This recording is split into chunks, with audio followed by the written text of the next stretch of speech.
Degrees of adjective जे बारे में पढ़ंदासीं। एडजेक्टिव जे ऑलरेडी तव्हांखे ख़बर आहे त सिफ़त यानी कि नाउन या प्रोनाउन जो जेकॾहिं का ख़ासियत बयानु करे त उनखे एडजेक्टिव चइबो आहे। पोइ उहो ख़ासियत या खामी या गुण या अवगुण सुठाई या ख़राबी थी सघे थी। ऐं डिग्रीज़ जो मतिलबु आहे त उन्हनि सिफ़तनि जी डिग्री उन्हनि जी लेवल कहिड़ी आहे, मतिलबु उहो केतिरे हद ताईं उहा खूबी या खामी आहे। या ईअं खणी चइजे त जेकॾहिं उहो खूबी या खामी जेके कुझु मतिलबु माण्हुनि में आहे या कुझु चीज़नि में आहे त उन्हनि जी भेट करण त ज़्यादा या खूबी या खामी ज़्यादा कंहिं में आहे, इन जी जेको कंपेरिज़न थींदो आहे, इन जो जेको भेट थींदी आहे उहे असां डिग्रीज़ ऑफ एडजेक्टिव में कंदा आहियूं। मतिलबु उन जे लाइ असां डिग्रीज़ इस्तेमालु कंदा आहियूं। कीअं?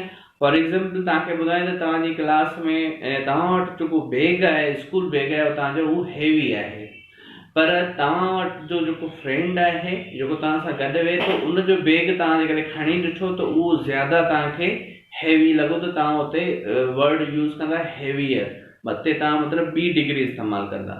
ऐं जेकॾहिं तव्हांजी क्लास में अहिड़ो बि स्टूडेंट आहे जेको पंहिंजे बैग खे साफ़ ई नथो करे, किचिरो हुन में ज़्यादा पियल आहे, मतिलबु हुन में बुक्स वग़ैरह पुराणो किचिरो ज़्यादा पियल आहे, उहो जेको सभिनी खां ज़्यादा ॻरो आहे त तव्हां हुन लाइ वर्ड यूज़ कंदा हैवीएस्ट, ज़्यादा सभिनी खां ज़्यादा करियो। त इहो ॾिसो त तव्हां पंहिंजे बैग जो जेको वेट वज़न जो जेको कंपेरिज़न कयो, भेट कई, त इहे असां डिग्रीज़ में कंदा आहियूं। ऐं डिग्रीज़ जेके हूंदियूं आहिनि सो टे हूंदियूं आहिनि, हिकिड़ी पॉज़िटिव डिग्री, हिकिड़ी कंपेरेटिव डिग्री, ऐं टी जेकी हूंदी आहे उहा हूंदी आहे सुपरलेटिव डिग्री। हाणे कुझु एग्ज़ाम्पल तव्हांखे आउं ॾींदुसि त हिन जी जेके डिग्रीज़ या कुझु हुनजे तब्दील करण जा तरीक़ा कहिड़ा आहिनि उहा ॾिसंदासीं।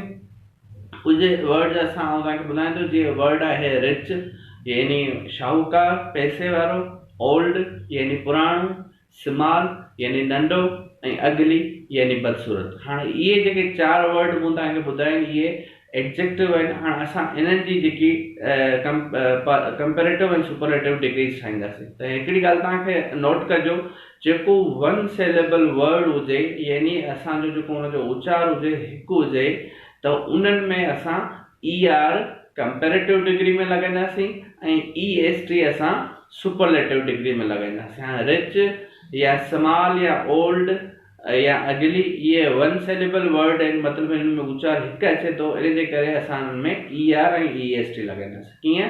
रिच, रिचर, रिचेस्ट, मतिलबु रिच जे अॻियां असां ER लॻाईंदासीं कंपेरेटिव डिग्री में ऐं EST असां लॻाईंदासीं सुपरलेटिव डिग्री में। इन खां अलावा old, older, oldest, small, smaller, smallest, ऐं अगली, अगलियर, अगलीएस्ट।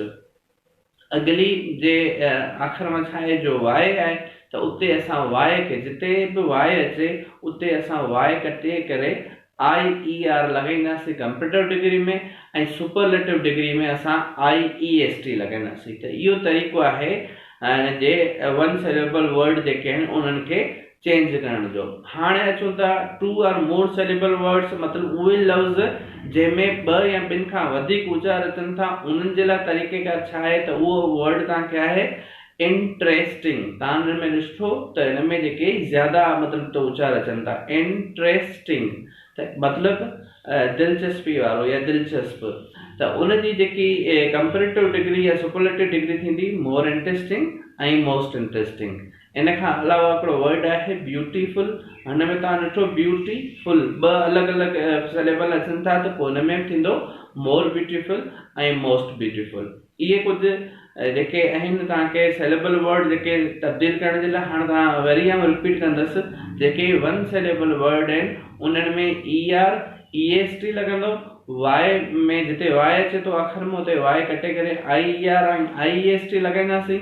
जॾहिं त ट्रू और मोर सेलेबल वर्ड जेके ॿिनि या ॿिनि खां वधीक उचारण वारा जेके वर्ड अचनि था असां उते मोर ऐं मोस्ट लॻाईंदासीं कंपेरेटिव ऐं सुपरलेटिव डिग्री ठाहिण। अहिड़ा बि वर्ड्स आहिनि जंहिंजी डिग्री फिक्स्ड हूंदी आहे, मतिलबु हुन में ER या मोस्ट या मोर जो इस्तेमालु न थींदो, पर उनमें उन्हनि जो लफ़्ज़ जेको हूंदो आहे उहो टोटली तब्दील थी वेंदो। जीअं गुड त असां हुन में ER या असां हिनखे मोर गुड न चवंदासीं, पर गुड जो फिक्स्ड डिग्री आहे बेटर ऐं हुनजो आहे सुपरलेटिव डिग्री आहे बेस्ट।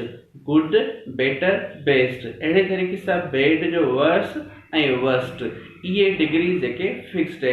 हाणे आउं तव्हांखे हिनजी वरी रिपीट करे वञा जेके असां पढ़िया हुआसीं। रिच मतलब पैसे वारो, रिचर मतलब उनखां ज्यादा पैसे वारो शाहूकार, ऐं रिचेस्ट मतलब सभिनी खां ज्यादा पैसे वारो या सभिनी खां ज्यादा शाहूकार। ओल्ड पुराणो, ओल्डर उनखां वधीक पुराणो, ओल्डेस्ट सभिनी खां ज्यादा पुराणो। स्मॉल मतलब नंढो, स्मॉलर माना उनखां नंढो, स्मॉलेस्ट माना सभिनी खां ज्यादा नंढो। अगली मतलब बदसूरत, अगलियर मतलब कंहिं बि हिकु या ॿिनि वर्ड्स खां वधीक बदसूरत पर सभिनी खां ज्यादा बदसूरत लाइ असां इस्तेमालु कंदासीं अगलीस्ट। इन खां अलावा इंटरेस्टिंग मतलब दिलचस्प, मोर इंटरेस्टिंग माना वधीक दिलचस्प, मोस्ट इंटरेस्टिंग माना सभिनी खां ज्यादा दिलचस्प। ब्यूटीफुल मतलब खूबसूरत, मोर ब्यूटीफुल मतलब वधीक खूबसूरत, मोस्ट ब्यूटीफुल मतलब सभिनी खां ज्यादा खूबसूरत। गुड मतलब सुठो, बेटर या उनखां वधीक सुठो, बेस्ट मतलब सभिनी खां ज्यादा सुठो। बैड मतलब खराब, वर्स मतलब उनखां ज्यादा खराब, वर्स्ट मतलब सभिनी खां ज्यादा खराब। ये कुछ डिग्रीज ऑफ एडजेक्टिव हुई जेके मूं तव्हांखे ॿुधायूं, जेके असांखे तब्दील करण लाइ मूं कुछ तव्हांखे एग्जाम्पल ॾिना। अहिड़े तरीक़े सां तक़रीबन ॿिया सभु अचनि था, तव्हां यादि करे वठिजो। हाणे कुझु तव्हांखे हिकु ॿ सेंटेंसिस जो एग्जाम्पल ॾींदुसि ताकी तव्हांजो माइंड वधीक क्लियर थी सके। त एग्जाम्पल आहे, Ramzan is a fat student in the class. Ramzan class में मोटो छोकिरो आहे। Izar is fatter than Ramzan, पर जेको इज़ार आहे उहो रमज़ान खां वधीक मोटो आहे। But Ali Asgar is the fattest student in the class, पर अली असगर सभिनी खां ज्यादा मोटो आहे, क्लास में सभिनी खां ज्यादा मोटो आहे। त तव्हां हिते टे अलॻि अलॻि डिग्रीज ॾिठियूं, फेट, फेटर, फेटेस्ट, मोटो, उनखां वधीक मोटो ऐं सभिनी खां वधीक मोटो।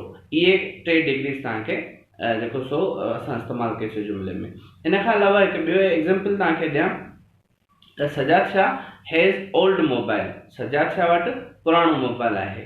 Kashif has older mobile than Sajjad Shah mobile, पर काशिफ वटि सजाद शाह खां बि वधीक पुराणो मोबाइल आहे।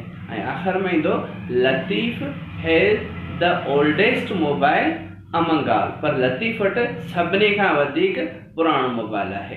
हिन में तव्हां ॿिन्ही सेंटेंस, ॿिन्ही एग्जाम्पल्स में तव्हां ॾिठो त जेको सुपरलेटिव डिग्री आहे ओल्डेस्ट हो या फेटेस्ट हो, इन्हनि ॿिन्ही में जो सेंटेंस में द लॻे थो। त हिकिड़ी ॻाल्हि तव्हांखे जेको सो नोट करे छॾिजो, तव्हांखे ॿुधायो वञे त नोट करे छॾिजो त जॾहिं बि तव्हां सुपरलेटिव डिग्री इस्तेमालु करियो, जंहिं फास्टेस्ट या ओल्डेस्ट या ग्रेटेस्ट या फेटेस्ट जेके बि तव्हां मतिलबु सुपरलेटिव डिग्री इस्तेमालु करियो सेंटेंस में, उनखां अॻियां द जेको आर्टिकल आहे उहो इस्तेमालु करणु लाज़मी हूंदो आहे। इहो तव्हां ज़रूरु इस्तेमालु कजो। इहो हो अॼोको तव्हांजो टॉपिक। मूंखे उमेद आहे त तव्हांखे अॼोको टॉपिक क्लियर थी वियो हूंदो। ऐं जेकॾहिं को सुवाल हुजे त पोइ तव्हां पुछी सघो था। पंहिंजो ख्यालु रखिजो, दुआ में यादि रखिजो। अल्लाह हाफ़िज़।